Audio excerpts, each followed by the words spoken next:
میں التماس گزار ہوں جناب قبلہ علامہ سید اسد علی زینی صاحب سے کہ وہ آئیں اور اس عشرہ محرم کی مجالس سے خطاب فرمائیں۔ درود بھیجیں محمد وعلی محمد پر۔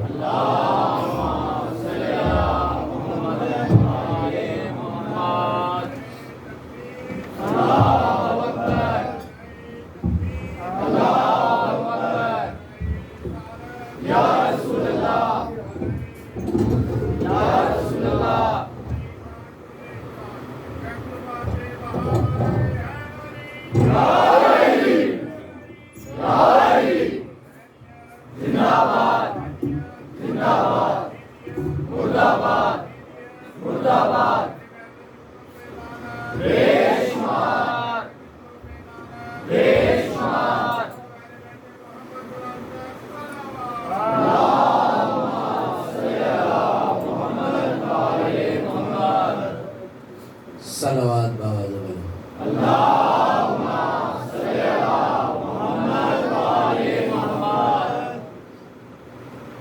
اعوذ باللہ من الشیطان اللعین الرجیم، بسم اللہ الرحمن الرحیم، الحمد للہ الواصل الحمد بالنعم والنعم بالشکر، نحمده ولا علائه كما نحمده ولا بلائه، الصلاة والسلام على أشرف الأنبياء والمرسلين، خاتم النبيين، سيدنا وشفيع ذنوبنا وطبيب نفوسنا وحبيب قلوبنا، مولانا أبي القاسم محمد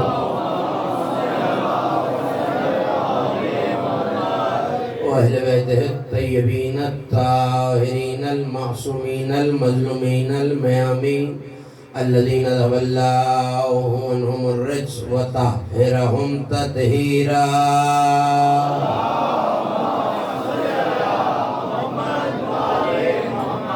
ولعنة الله على أعدائهم ومنكر فضائلهم ومن عاقبهم الأجمعين من يوم لدغتهم وظلمهم إلى يوم الدين، أما بعد، فقد قال الله سبحانه وتعالى في محكم كتابه المجيد وفرقانه الحميد، وهو أصدق القائلين وقوله الحق، إنا سمعنا قرآنا عجبا، صلوات باواز بلند۔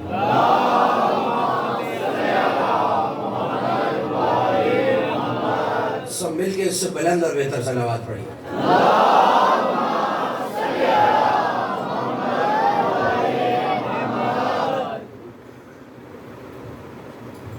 ایک بار اور مل کے بلند آواز سے صلوات۔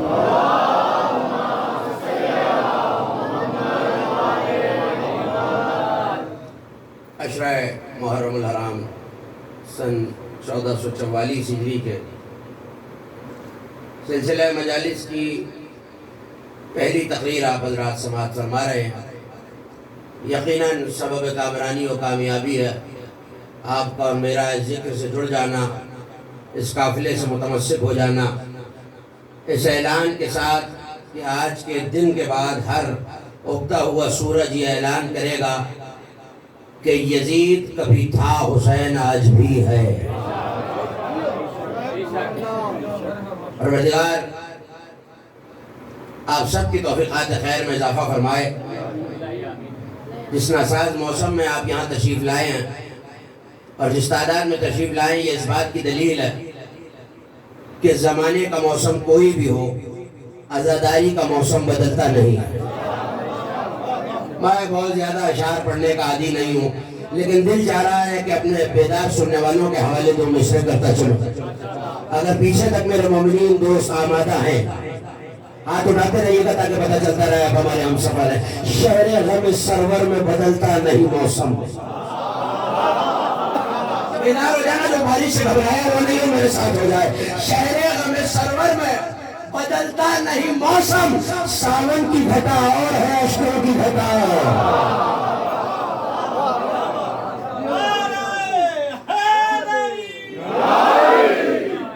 زیادہ ہو چکا ہے, میں آپ کو کسی تمہید میں نہیں الجھاؤں گا, لیکن آج مجھے آپ کو اپنے موضوع سے آشنا بھی کرانا ہے اور طویل گفتگو بھی آپ کے حوالے کرنی ہے. تو ایک مومن کی توجہ رہے اور یہ کوشش کرتے رہیے گا کہ مجھے بات کو دہرانا نہ پڑے, اور جتنی بہتر طریقے سے یہ آیت اور اس کا ترجمہ آپ محفوظ کر لیں گے اگلی منزلیں اور آنے والے دنوں کی گفتگو اتنی زیادہ آسان ہے. 2 لمحوں میں پس منظر اور آیت کا ترجمہ محفوظ کیجئے اور میں گفتگو سے مسلسل ہو گیا.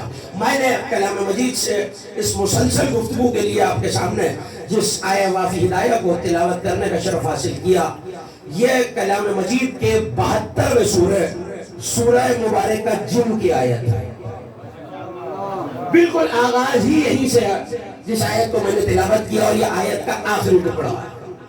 ارشاد ہے قل, امر کے صیغے سے حکم کے لہجے سے پروردگار کہہ رہا ہے میرے حبیب کہہ دیجئے یحییٰ الیہ انہو استمع نفر من الجن. کہہ دیجئے کہ مجھے وحی کر کے بتایا گیا ہے کہ جنوں میں سے ایک شخص, ایک جن نے میری گفتگو, میرے قرآن کو کان لگا کر سنا. جو بھی جائے گا, جنوں میں سے ایک جن نے میرے اس تلاوت کیے جانے والے قرآن کو کان لگا کر استمع غور سے سنا. یہ بات اس وقت کی ہے کہ جنات آسمانوں پر جا کر آسمان کی خبریں چرا چرا کر لایا کرتے تھے, مگر جس دن سے رسول اکرم اس دنیا میں آئے, توجہ ہے, جس دن سے رسول اکرم اس دنیا میں آئے تو اللہ نے جنات اور شیاطین کی آمد پر آسمان میں پابندی لگا دی. فرشتے آگ کے انگارے کا گرز لے کر ان کا تعاقب کرنے لگے. جاتے تھے تو مار مار کے بھگائے جاتے تھے, جاتے تھے تو مار مار کے بھگائے جاتے تھے. کہیں شہاب ثاقب ٹوٹا ہوا تارا ان کے پیچھے آتا تھا, کہیں فرشتے آگ کا گرز لے کے ان کے پیچھے آتے تھے. تو ایسے میں جنات میں جو شیاطین تھے انہوں نے میٹنگ بلائی اور کہا کہ کیا وجہ ہے کہ ہمارے رستے آسمانوں کے لیے بند کیوں کر دیے گئے. اکاز وہ میلہ ہے جو ہر سال مکے میں لگا کرتا تھا. پیغمبر اکرم بھی اس میں تشریف لاتے تھے اور دنیا عرب کے سارے سردار بھی تشریف لاتے تھے. ایسے میں پیغمبر اکرم سب سے پہلے نبی کا اقرار اور نبی کی تائید کرنے والوں کے ساتھ اکاز کے میلے میں نماز پڑھ رہے ہیں. نہیں, میں نے تو جملہ کہہ دیا اور میرے سامعین کے سروں سے گزرتا چلا گیا ہے. سب سے پہلے نبی کے ایمان اور تائید کرنے والوں کے ساتھ نماز پڑھ رہے ہیں. اس وقت کے ابھی جب سارا مکہ کافر ہے, یہ کون ہے جو مصطفیٰ کے ساتھ نماز پڑھ رہا ہے؟ تو اب ساری تاریخوں نے بال اتفاق یہ لکھا کہ سب سے پہلے جس نے مصطفیٰ کے پیچھے نماز پڑھی وہ ابو طالب کا بیٹا علی ہے. اب میرے ساتھ ہو جانا یہیں سے.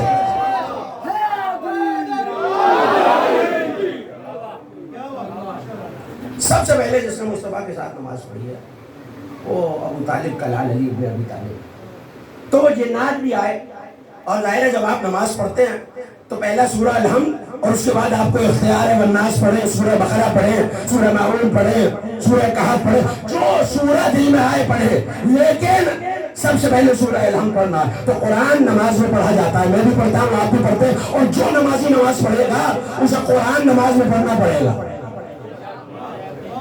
تو اب جب نبی نے قرآن پڑھا تو جنات نے یہ قرآن سنا, اور ان میں سے ایک نے بہت غور سے سنا, اور جیسے ہی سنا تو وہ اپنے گروہ شیاطین کے پاس آیا اور آ کے کہنے لگا دیکھو مجھے آج وجہ پتہ چل گئی. میرے ساتھ ہو جائے میرے نوجوان دوست, مجھے آج وجہ پتہ چل گئی کہ کیوں ہمارے لیے آسمان کے راستے بند ہو گئے. اس نبی پہ ایسا قرآن آیا ہے. اور اب آیت کا جو ٹکڑا میں نے سرنامہ سخن میں تلاوت کیا وہ آپ کے حوالے. اِنَّا سَمِعْنَا قُرْآنًا عَجَبًا. انہوں نے جا کے کہا آج ہم نے بڑا عجیب قرآن سنا ہے. آج ہم نے بڑا نہیں مجھے آپ کی آواز میں آج ہم نے بڑا عجیب قرآن سنا. اچھا دیکھیے اس سے پہلے کہ میں آیت کے دیگر مطالب کی طرف جاؤں بہت سی آسمانی کتابیں نازل ہوئی اور جن میں توریت بھی ہے زبور بھی ہے انجیل بھی ہے قرآن بھی ہے. اور رہی بات صحیفوں کی تو حضرت آدم کا صحیفہ ہے حضرت نوح کا صحیفہ ہے حضرت دانیال میں بھی اللہ کا صحیفہ ہے حضرت عزیر کا صحیفہ ہے. تو یہ ایک علیحدہ بحث ہے کہ آج موجود ہے یا نہیں. لیکن صحیفے تو اترے انبیاء پر جنہوں نے کم تعداد لکھی انہوں نے 108 اور جنہوں نے زیادہ لکھی انہوں نے 114. تعداد یاد رہے گی 108 جنہوں نے کم لکھی جنہوں نے زیادہ لکھی انہوں نے 114. تو صحیفے تو آتے رہے. لیکن میں بہت تحقیق اور مطالعے کے بعد کہ ابھی گراؤنڈ کے اس بیدار اور پڑھے لکھے مجمع کے سامنے یہ بات کرنے جا رہا ہوں. انجیل اٹھائیے اور پوری انجیل پڑھ جائیے. توریت اٹھائیے اور پوری توریت پڑھ جائیے. زبور اٹھائیے اور پوری زبور پڑھ جائیے. کتابیں نازل ہوئی اللہ کی کتابیں ہیں ہمارا ایمان ہے. لیکن کسی کتاب میں نہ توریت میں نہ زبور میں نہ انجیل میں نہ 108 یا 114 صحیفے میں کہیں کسی صحیفے یا کتاب میں اللہ نے یہ نہیں دعویٰ کیا کہ اس کتاب کا ایک ایک حرف معجزہ ہے. میں کچھ کہہ رہا ہوں کہیں اللہ نے یہ دعویٰ نہیں کیا. جائیے اور تحقیق کیجیے اور علماء سے پوچھیے جو بائبل کو جانتے ہیں ان سے پوچھیے. پوری بائبل پوری انجیل میں کہیں یہ دعویٰ نہیں ہے کہ یہ معجزہ. پوری توریت میں کہیں یہ دعویٰ نہیں ہے کہ یہ معجزہ ہے. پوری زبور میں کہیں یہ دعویٰ نہیں ہے کہ یہ معجزہ ہے. مگر جو قرآن ہے اسی کا دعویٰ ہے کائنات میں کہ اس کا ایک ایک سورہ معجزہ اس کی ایک ایک آیت معجزہ. کہیں لے جا رہا خدا کی قسم اس کی ایک ایک آیت معجزہ. آیت کا ایک ایک کلمہ معجزہ. کلمے کا ایک ایک لفظ معجزہ. ایک ایک لفظ کا حرف معجزہ. اور آگے لے جاؤ صرف کلمے اور حرف معجزہ نہیں اس قرآن کا تو ایک ایک نقطہ معجزہ ہے یا نہیں. ایمان ہے نا قرآن کا نقطہ معجزہ ہے. تبھی تو سارا قرآن نقطے میں سمجھ آتا ہے. تو نقطہ بھی معجزہ ہے. یہ صرف قرآن کا دعویٰ. کہیں توریت و زبور و انجیل میں یہ دعویٰ نہیں ہے کہ یہ پہاڑوں پہ پڑے جائے تو پہاڑ چلنے لگے. آج انہیں میری پڑھی ہوئی مجالس اور اشرے یاد ہے وہ نوجوان میرے ساتھ ہو جائیں اور ان بزرگوں سے خصوصی دعاؤں کا تعلیم کیا کہہ رہا ہوں. کہیں یہ دعویٰ نہیں کیا کہ پہاڑ پہ پڑا جائے تو چلنے لگے. مردوں پہ پڑا جائے تو وہ بولنے لگے. میلوں کی لمبی لمبی مسافت پر فاصلوں میں پڑا جائے تو وہ چشم زدن میں لمحوں میں سمٹ آئے. کہیں یہ دعوت ہو رہے تو زبور انجیل میں نہیں ہے بس قرآن ہے. تو یہ کہتا ہے بلا ورنہ قرآن سیرت بہ الجبال و قطعت بہ الارض و کل ما بہ الموت فللہ الامر جمیعا. یہ قرآن ایسا ہے کہ اگر مردوں پہ پڑا جائے تو وہ بولے پہاڑوں پہ پڑا جائے تو وہ چلے. اور میں اسی منبر سے اسی کیملی گراؤنڈ میں امام بارگاہ کرم مصطفیٰ میں آپ کو بتا چکا ہوں کہ قرآن میں آیت تو رکھی ہوئی ہے مگر قرآن کی آیت کا اظہار تب ہوگا جب کوئی ایسا پڑھے کہ جس کے پڑھنے پہ پہاڑ چلے مردے بولے مسافتیں سمٹ آئے. تو اب بھی جسے یاد نہ آیا ہو ایک طرف ہے نصران کے عیسائی ایک طرف آئے پنجتن اور وہ یہ کہہ کے پیچھے ہٹ گئے خدا کی قسم مباہلہ نہ کرنا. یہ اگر اشارہ کر دے تو ابھی پہاڑ چلنے لگے ہوئے.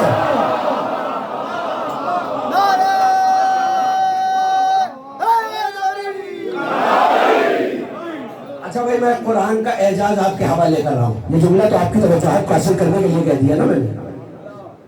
توریت نے کہیں دعویٰ نہیں کیا. انجیل نے یہ دعویٰ زبور نے یہ دعویٰ نہیں کیا. اچھا اب جائیے اور میدان تحقیق بہت وسیع اور اگر کوئی انجیل پنجابی زبان میں پڑھنا چاہے توجہ کیجیے گا اگر کوئی انجیل بائبل کو پنجابی زبان میں پڑھنا چاہے میں ذمہ داری سے کہہ رہا ہوں کہ مل جائے گی. اردو میں پڑھنا چاہے گا مل جائے گی، انگریزی میں پڑھنا چاہے گا مل جائے گی. اچھا یہ تو مشہور زبانیں ہیں نا. بلوچی مل جائے گی، سنسکرت مل جائے گی، دنیا کی باقی زبانوں میں مل جائے گی. یعنی چھوٹی چھوٹی غیر معروف زبانوں سے لے کر بڑی بڑی زبانوں تک مل جائے گی. زبور انگریزی میں مل جائے گی. اور یہ 3-4 زبانیں تو وہ ہیں جو ترجمے میرے کتاب خانے میں موجود ہیں اور میں دکھا سکتا ہوں. پشتو میں مل جائے گی، سرائکی میں مل جائے گی، اردو میں مل جائے گی، گجراتی میں مل جائے گی، انگریزی میں مل جائے گی، اردو میں مل جائے گی. توریت ان زبانوں میں مل جائے گی، انجیل ان زبانوں میں مل جائے گی، زبور ان زبانوں میں مل جائے گی. یعنی دنیا کی مختلف زبانوں میں. لیکن اگر میں چاہوں کہ توریت اور انجیل اصل عبرانی زبان میں اتری ہیں تو میں اسی زبان میں پڑھوں. زبور اوریجنلی جس زبان میں اتری ہے اسی زبان میں پڑھوں. تو میں عالم اسلام کو بلکہ عالم عیسائیت اور یہودیت کو چیلنج کر کے کہہ رہا ہوں اصل زبانوں میں نہ توریت ملے گی، نہ زبور ملے گی، نہ انجیل ملے گی. بس یہ اللہ کی کتاب ہے قرآن جو آج تک اصل زبان میں ہے. میں ممبر سے کہہ رہا ہوں، ذمہ داری سے کہہ رہا ہوں. آج تک گھبرا گئے ہیں آپ؟ ذرا سی مشکل بات ہے مگر مشکل کشا کے صدقے میں آپ کے حوالے کر رہا ہوں. آج تک اوریجنل زبان میں مل جائے گی اور اسی زبان میں محفوظ ہے. کیوں؟ اللہ نے توریت کی ذمہ داری نہیں لی. ممبر سے کہہ رہا ہوں، ذمہ داری سے کہہ رہا ہوں. اللہ نے توریت کی حفاظت کی کوئی ذمہ داری نہیں لی.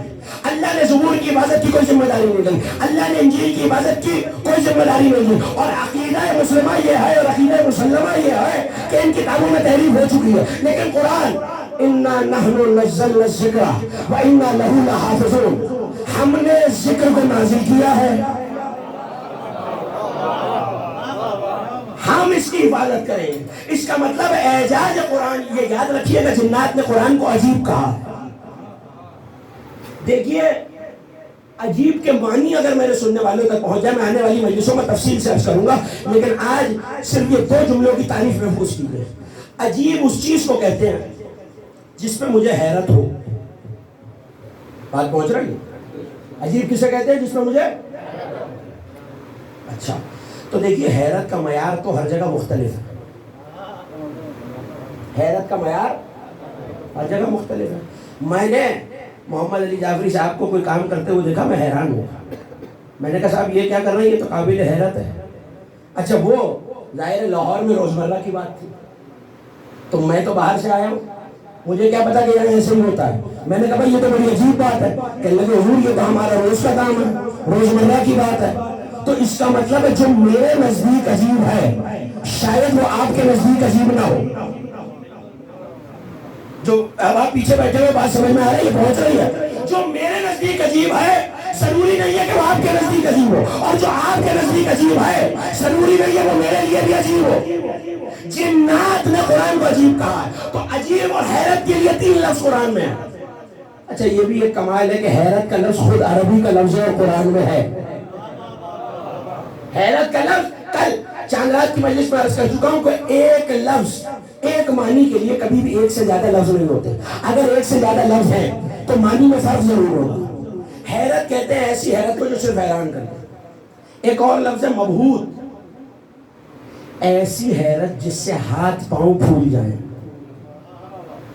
ایسی حیرت جس سے ہاتھ پاؤں پھول جائے، انسان حواس باختہ ہو جائے، پریشان ہو جائے. نہیں ایسے نہیں، آیت پڑھ کے بتاتا ہوں. آیت آپ کی بہت سنی ہوئی ہے مجھ سے بھی اور دیگر پڑھنے والوں سے.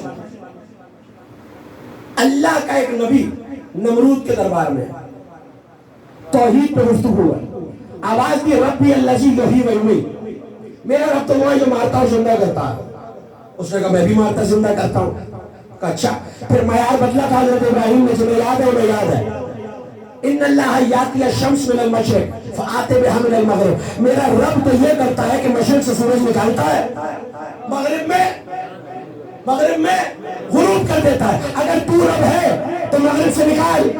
قرآن کہتا ہے فَبُہِتَ الَّذِی بِمَا کَفَرَ، مبہوت ہو گیا وہ جو کافر تھا. اس کا مطلب ہے نمرود کے ہاتھ پاؤں پھول گئے. مگر عجیب اس حیرت کو کہتے ہیں جس حیرت کی وجہ ہی نہ پتا ہو. عجیب اس حیرت کو کہتے ہیں جس حیرت کی وجہ نہ پتا. انہوں نے قرآن سن کے مبہوت کا لفظ نہیں کہا, حیرت کا لفظ نہیں کہا, عجبا بڑا عجیب قرآن سنا.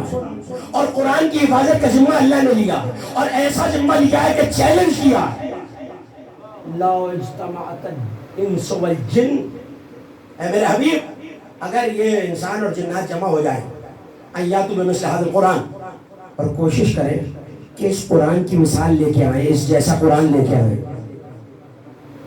لا یاتوا, نہیں لا سکتا. اگر ان میں سے بعض کے مددگار بھی ہو جائیں تو بھی نہیں لا سکتا. اچھا تو چیلنج تو کر دیا نا قرآن نے کہ نہ توریت مجھ جیسی, نہ زبور مجھ جیسی, نہ انجیل مجھ جیسی, ہیں ساری آسمانی کتابیں مگر قرآن جیسی نہیں ہے. اس کا مطلب ہے قرآن بھی وہیں سے آیا ہے, باقی کتابیں بھی وہیں سے آئی ہیں اسٹیٹس میں برابر, لیکن قرآن کو اللہ نے وہ فضیلت دی ہے کہ باقی آسمانی کتابیں ہونے کے باوجود, ایک صف میں ہونے کے باوجود قرآن کی برابر نہیں ہے. تو ابھی بھی زمانے کو سمجھ نہیں آیا. اگر مصطفیٰ یہ کہہ دے کہ علی قرآن جیسا ہے اور قرآن علی جیسا ہے, تو چاہے تم مصطفیٰ کے پہلو میں کتنی دیر رہو, کچھ ہو گئے علی جیسے نہیں ہو.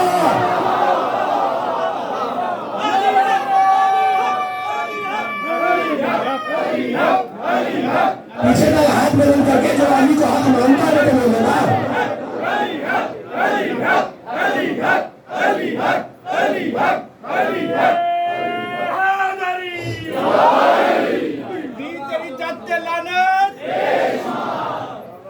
اعلان کر دیا.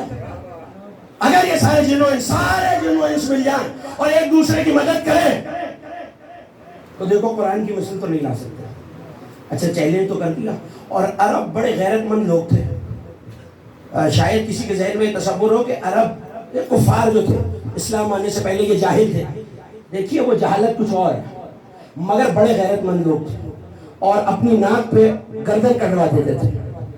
اگر کسی کا جانور چلتے چلتے کسی کی چراگاہ میں آ جائے تو اس بات پہ 10 سال تک جنگ چلی ہے.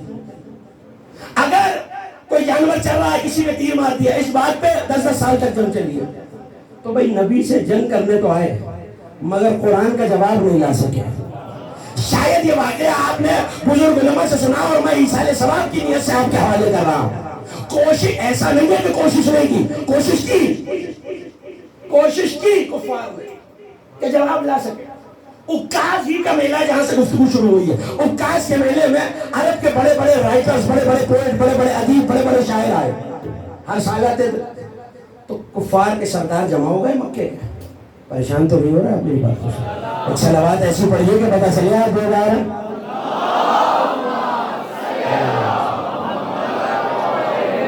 لیکن مولا آپ کو نظر بد سے محفوظ رکھے, بہت خوبصورتی سے سنوائے آپ اور اسی طرح سنتے چلیے میرے ساتھ. آ گئے سب جمع ہوئے, میٹنگ بلائی گئی. کہنے لگا بھائی قرآن کا جواب چاہیے.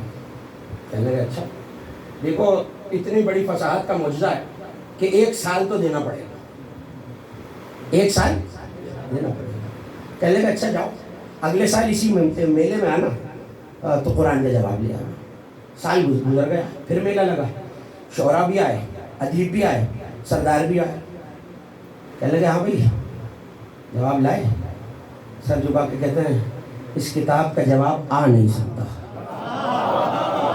میں نے آہستہ سے کہا, میں آہستہ سے سن لیا, اس کتاب کا جواب آ نہیں سکتا. کہنے لگے بھائی اچھا اگر جواب نہیں آ سکتا تو پھر ایسا کرو کہ کوئی غلطی نکال لاؤ.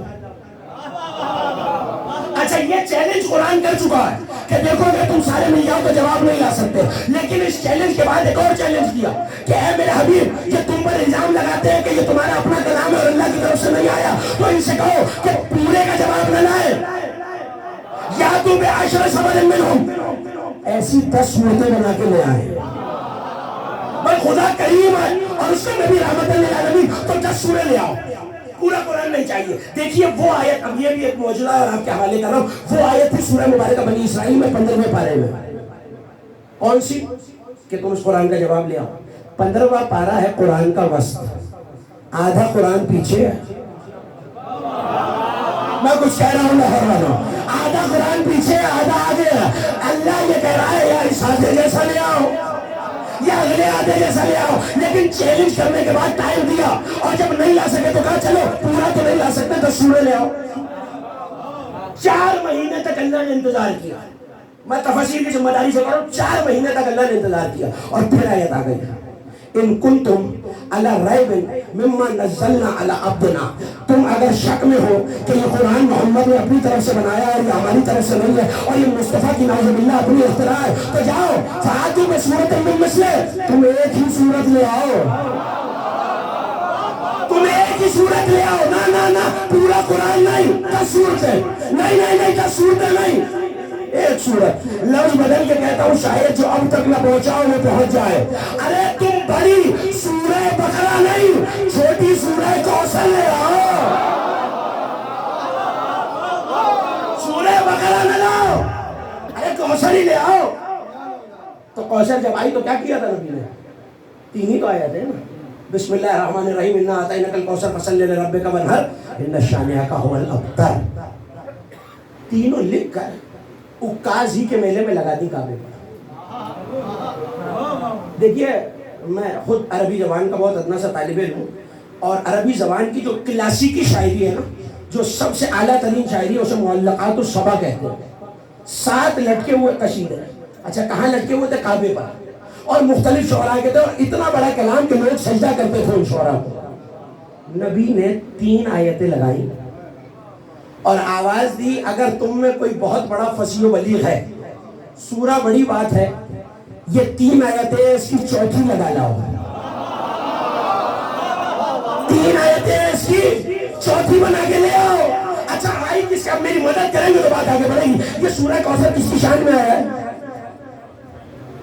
میں نے مشکل سوال کر لیا، کس کی شان میں؟ سب متفق ہے سیدہ کی شان میں۔ اس کا مطلب ہے کوثر ہے فاطمہ کا قصیدہ، جس کوثر کی 4تھی آیت کی شراکت اللہ کو برداشت نہیں ہے، وہ 3 بہنوں کی شراکت کیسے برداشت ہے؟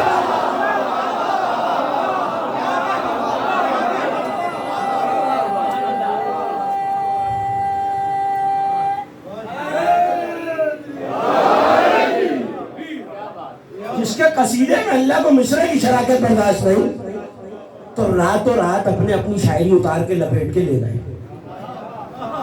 چیلنج کیا تھا؟ یا پورا قرآن؟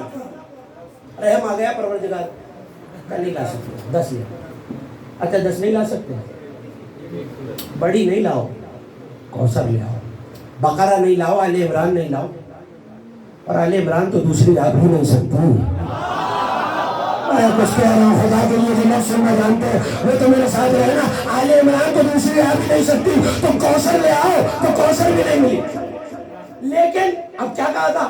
غلطیاں تلاش کر کے لے آؤ، دوسرے سال پہ آ گئے۔ ہاں بھائی جواب؟ کہنے لگے نہیں۔ غلطیاں؟ کہنے لگے ہو تو لائے، ہو تو لائے۔ کہنے لگے اب کیا کریں؟ کہ بھائی کوئی کمی تو نکالو۔ کہنے لگے اچھا 1 سال اور دے دیجیے۔ 3 سال لگ گئے، نہ اعتراض ملا، نہ غلطی ملی، نہ مثال ملی۔ 3 سال پھر آ گئے۔ اب ایک مومن اپنی نظریں مجھ پر سیکھ کے رکھے، آئے ہاتھ جڑے ہوئے سردار سامنے کھڑے، کہا بھائی مفت کی روٹیاں توڑنے کے لیے ہو تم؟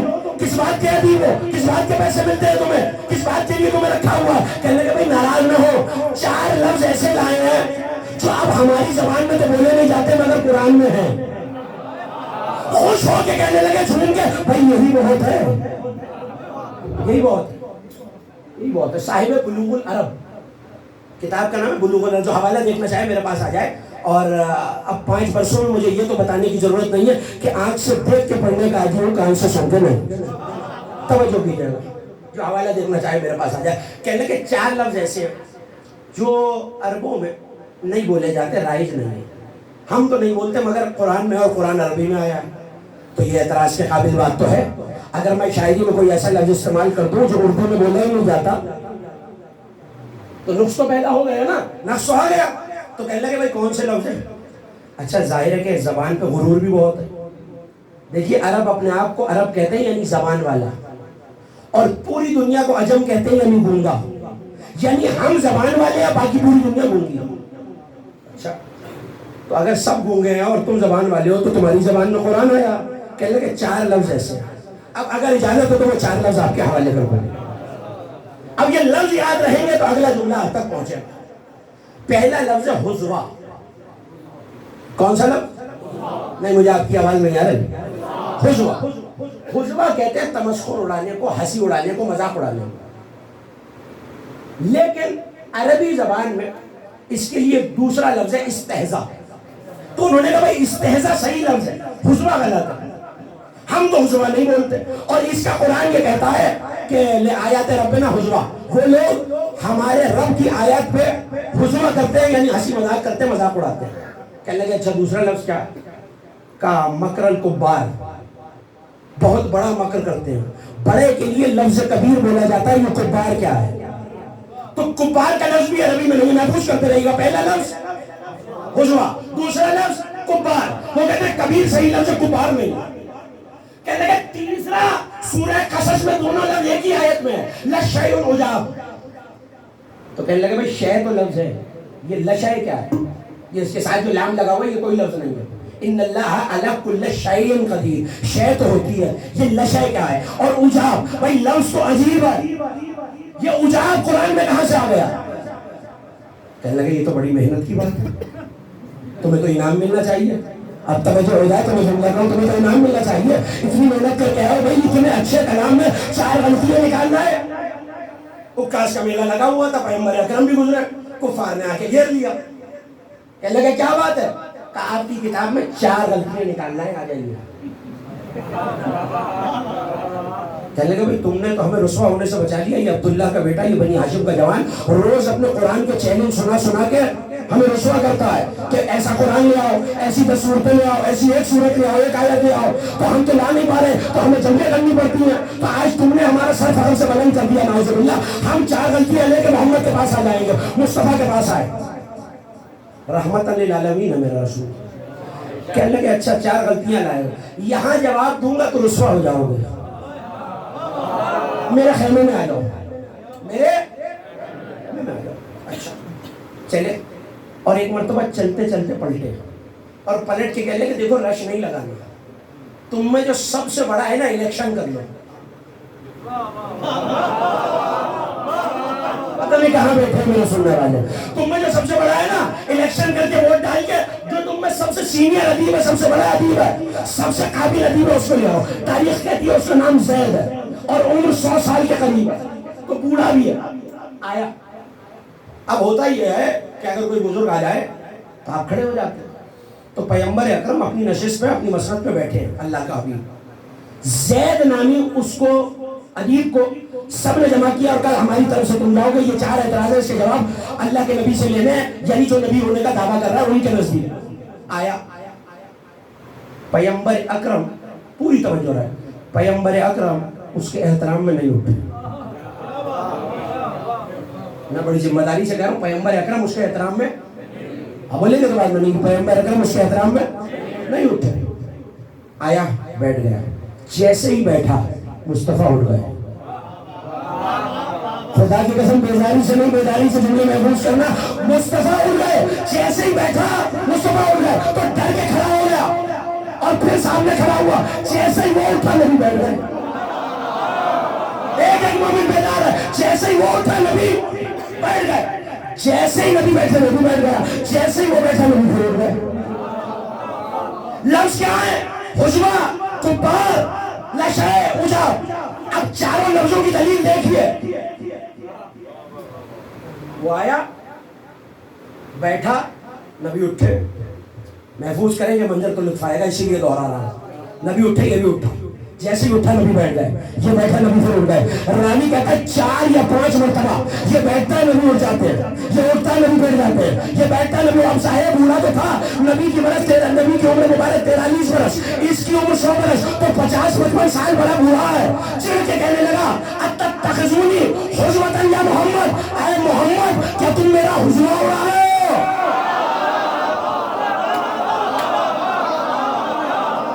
اے محمد کیا تم میرا حضوہ اڑا رہے ہو؟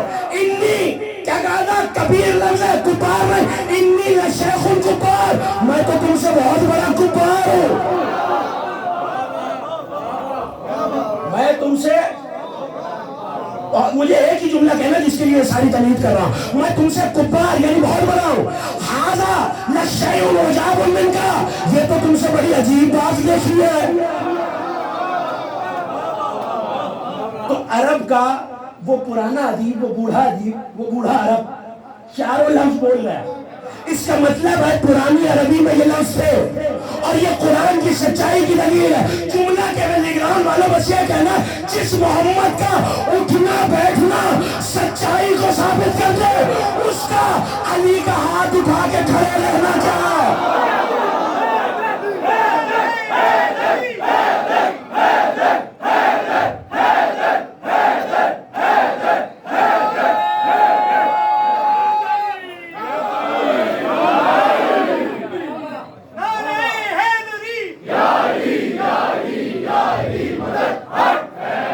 اتنی بلند صلوات بھی تو ملی ہے اہل بیت کی ذات پر۔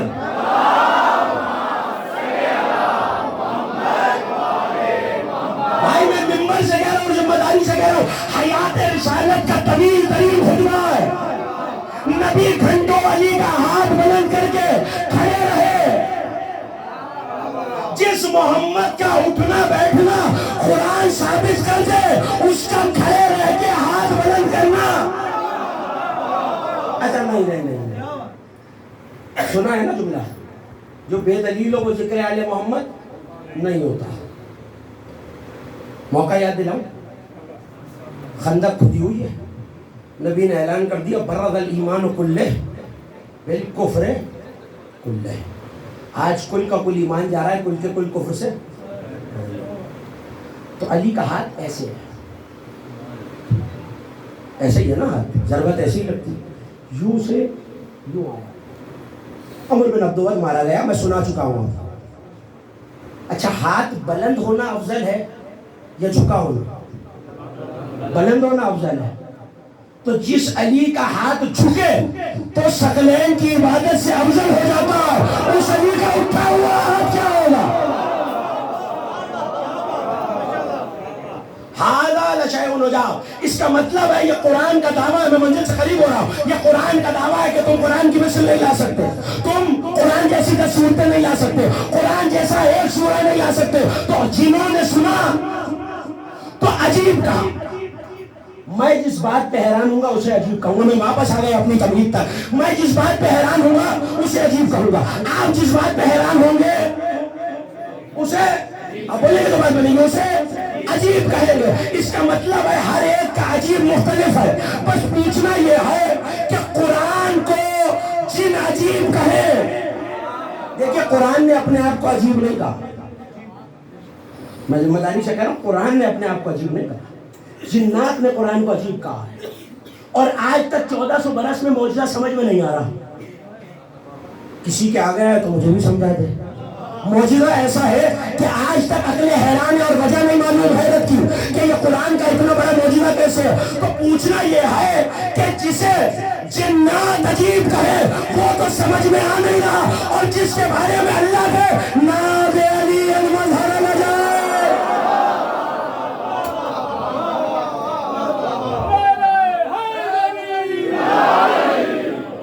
دیکھیے آنے والے دنوں میں اسی عنوان کے تحت آپ سے گفتگو کرنی ہے، قرآن اور نعت علی۔ دل نہیں چاہ رہا تو موضوع بدل دیتے ہیں، ایک صلوات ایسی پڑھیے کہ پتہ چلے آپ سننا چاہ رہے ہیں۔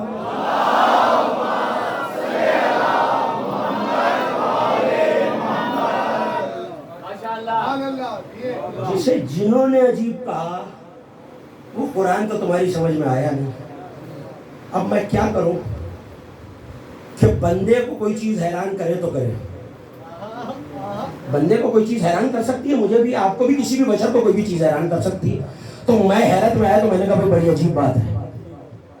پالنے والے، میں بھی گھبرا گیا ہوں، میرا مجمع بھی گھبرا گیا ہے، ہم مجھے اسے عجیب کہتے ہیں جو ہماری سمجھ میں نہ آئے۔ تو 39 دن تک فوجیں بھاگنے کے بعد، ناد علی کا پس منظر تو آپ کے ذہنوں میں ہے نا، فوجیں جاتی رہی خیبر میں، اور پرچم چھوڑ چھوڑ کے بھاگ کے آتی رہی. لشکر کہتا تھا پہلے سالار بھاگا، سالار کہتا تھا پہلے لشکر بھاگا، جو بھی بھاگا مجھے اس سے غرض نہیں ہے. 40ویں دن اللہ نے حکم بھیج دیا ناد علی مظہر لجائے، آواز دو علی کو جو عجیب چیزوں کو ظاہر کرتا ہے. پالنے والے بس اتنا بتا دے ہم عجیب کہیں تو الگ بات ہے، تجھے علی میں کیا عجیب نظر آیا؟ بس اسی عجیب پہ گفتگو ہے، اسی عجیب پہ آنے والی تقریروں میں گفتگو ہے. لیکن قرآن جسے جنات عجیب کہہ رہا ہے تو اس کا مطلب ہے نہ اس قرآن جیسا، نہ اس کی 10 صورتوں جیسا، نہ اس کی ایک صورت جیسا، نہ اس کی ایک آیت جیسا. بڑی صورتیں تو بڑی صورتیں، کوثر جیسا بھی نہیں ہے. آج مجھے آخری جملہ ہوں شاید کی تقریر کا، آج مجھے سمجھ میں آیا کہ حسین گھر سے بیٹوں کو لے کے کیوں نکلے. حسین دلیل دے رہے ہیں ارے علی بھی قرآن ہے، قرآن بھی علی ہے. تم سے آل عمران نہیں بنتی تو کوثر لے آؤ، اور علی نہیں بنتا، علی اکبر نہ ملے تو کوئی علی اصغر جیسا لے آؤ، کوئی علی اصغر جیسا لے آؤ. جس جگہ جھولا ہوتا تھا اب وہاں جھولا نہیں ہے. آپ کی آوازیں بلند ہو گئی.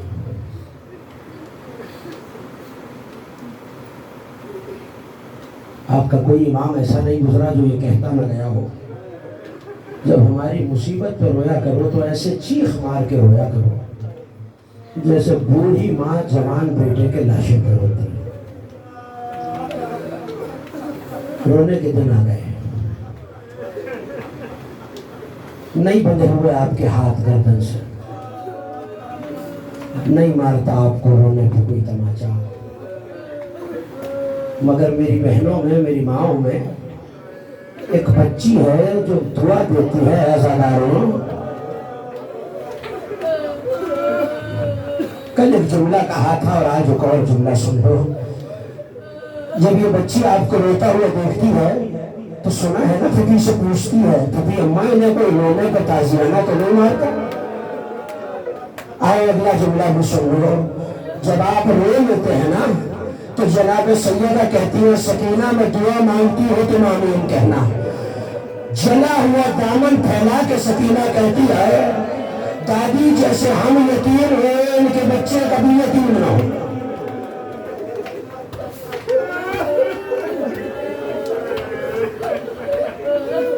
دادی جیسے ہم قید ہوئے میرے بابا کے عزادار کبھی قید نہ ہو. دادی جیسے ہمیں پیاسا رکھا گیا اجرکم اللہ.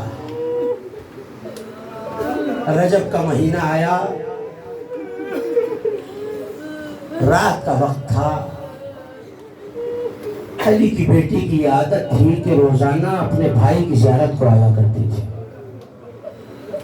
یہ وہی وقت تھا عزاداروں جب رات گئے زینب حسین کی زیارت کو آئی. ایسے میں دروازے کا بجنا تھا، کسی نے آواز دی حسین کو ولید نے بلایا ہے. اجرکم اللہ. اپنی آوازوں کو آزاد کرنا عزاداروں. آل محمد کا آپ کو بلند آواز سے رونا بہت پسند ہے.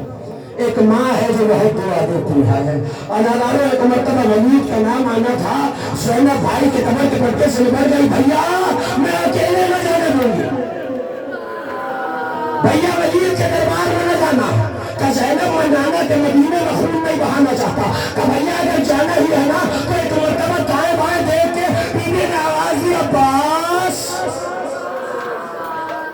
علی اکبر، اونا محمد، قاسم، عبداللہ، میرا بھائی دشمن کے دربار میں جا رہا ہے. نوزاداروں نئی تلواریں لے کے 18 بنی ہاشم حسین کے ساتھ چلے. ایک مرتبہ چلتے ہوئے زینب نے آواز دیا عباس یاد رکھنا میں حسین کو تم سے لوں گی. اجرکم اللہ. میں دعا دے سکتا ہوں جو آنکھ اس غم میں روتی ہے خدا کبھی نہ رلائے. جو ہاتھ اس غم میں ماتم کرتا ہے کسی کا محتاج نہ ہو. عزادارو ایک مرتبہ دارالامارہ کے دروازے پہ حسین آ گئے. ایک مرتبہ پلٹے اور پلٹ کے کہنے لگے زمانے میں ہی رک جاؤ, میں تنہا اندر جانا چاہتا ہوں. عباس نے تلوار کے قبضے پہ ہاتھ رکھا, آقا میں آپ کو تنہا نہ جانے دوں گا, میں نے شہزادی سے وعدہ کیا کہ نہیں عباس جب میری آواز بلند ہو جائے نا پھر دارالامارہ میں آ جانا. ولید کے سامنے نبی کا لال کھڑا تھا کہ حسین جب بیعت کر لو یہ یزید کا حکم ہے سر قلم کر کے شام بھجوانا پڑے گا. ایک مرتبہ آواز دی اور علی کے شعر نے جلال کے عالم میں کہا اگر یہ اتنا ہی اچھا عمل ہے تو کل مسجد نبوی میں آ جا, میں بتلاؤں گا مجھ جیسا اس جیسے کی بیعت نہیں کر سکتا. عزادارو یہ جملہ کہنا تھا, پیچھے سے مروان ملعون نے گردن کی طرف اشارہ کیا, ابھی حسین کو قتل کر دو. حسین کی آواز بلند ہوئی, ابن الزرقاء, اے نیلی آنکھوں والی کے بیٹے, تو مجھے قتل کرے گا. آواز کا بلند ہونا تھا, ایک مرتبہ دروازہ گرا. عباس نے آواز دیا, آقا آؤ. عزادارو عباس سے ہاتھ جوڑ کے کہو مولا آج حسین کی بلند آواز برداشت نہ ہوئی, کل کربلا میں کئی آوازیں آئیں گی. حل من ناصر,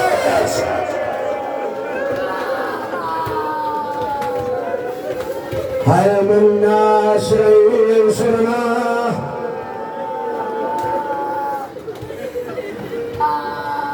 عزادار حسین گھر کی طرف چلے.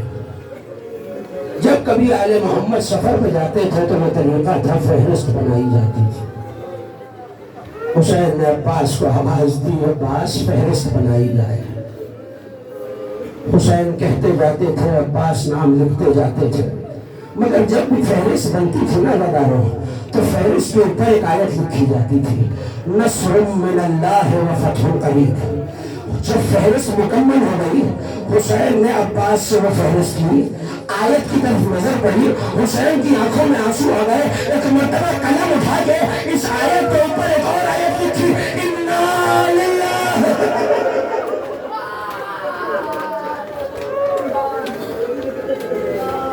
انا للہ و انا الیہ راجعون.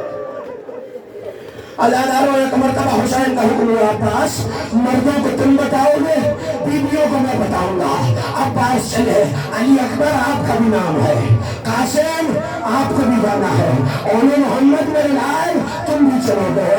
ایک مرتبہ ایک ایک کو بتاتے ہوئے آگے بڑھے تو اب دیکھا کہ ایک ننھا سا بچہ ہے جو کسی بیوی کی آغوش میں.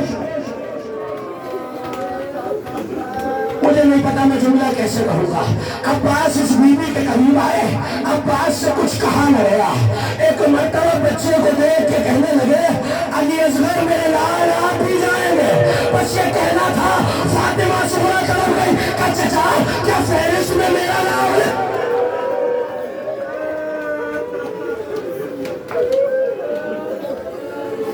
عزادارو ہماری آمادہ کر دی گئی.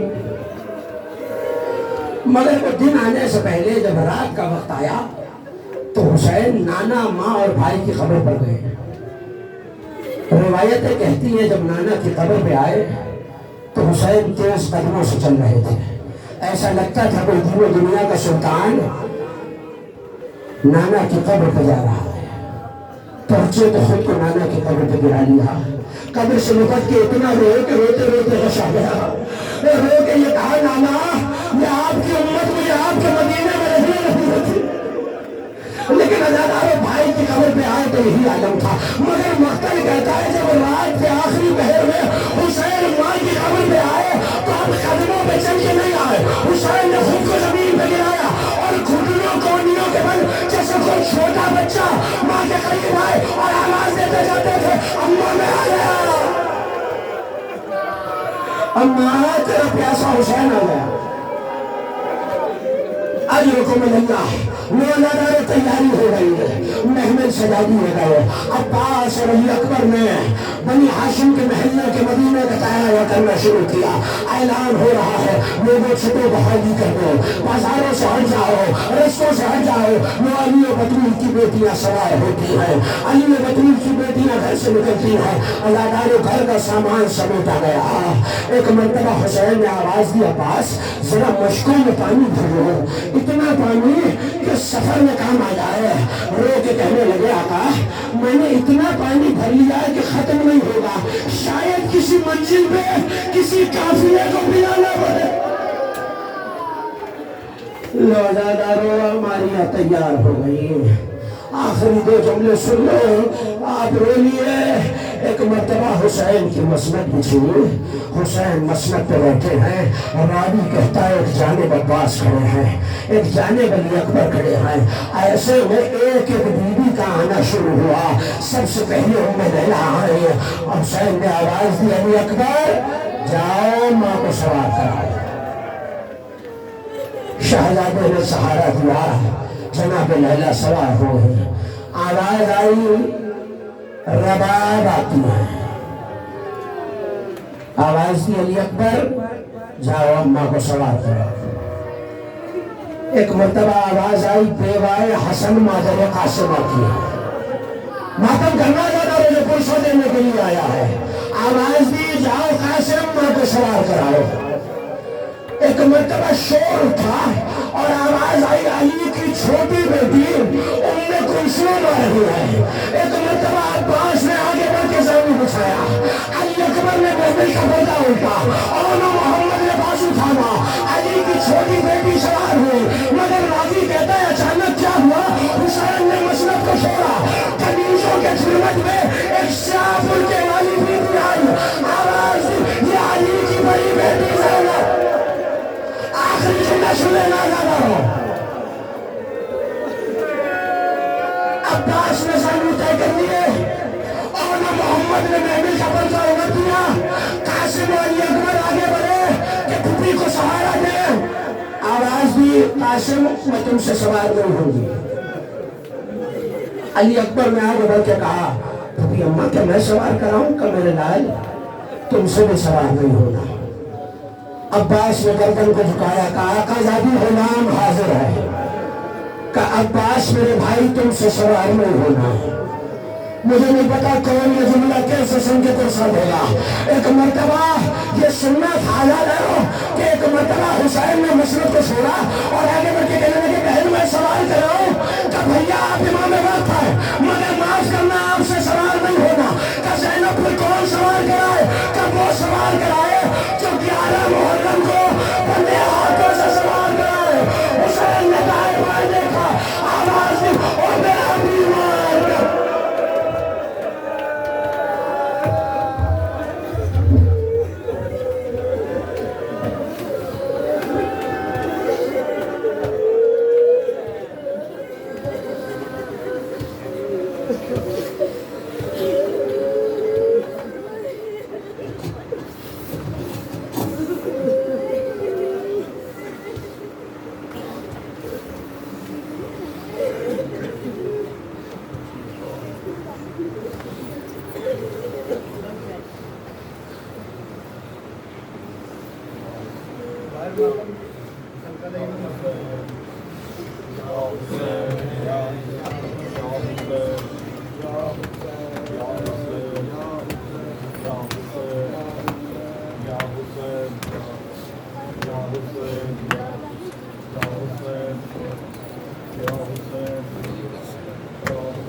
شکیل بھائی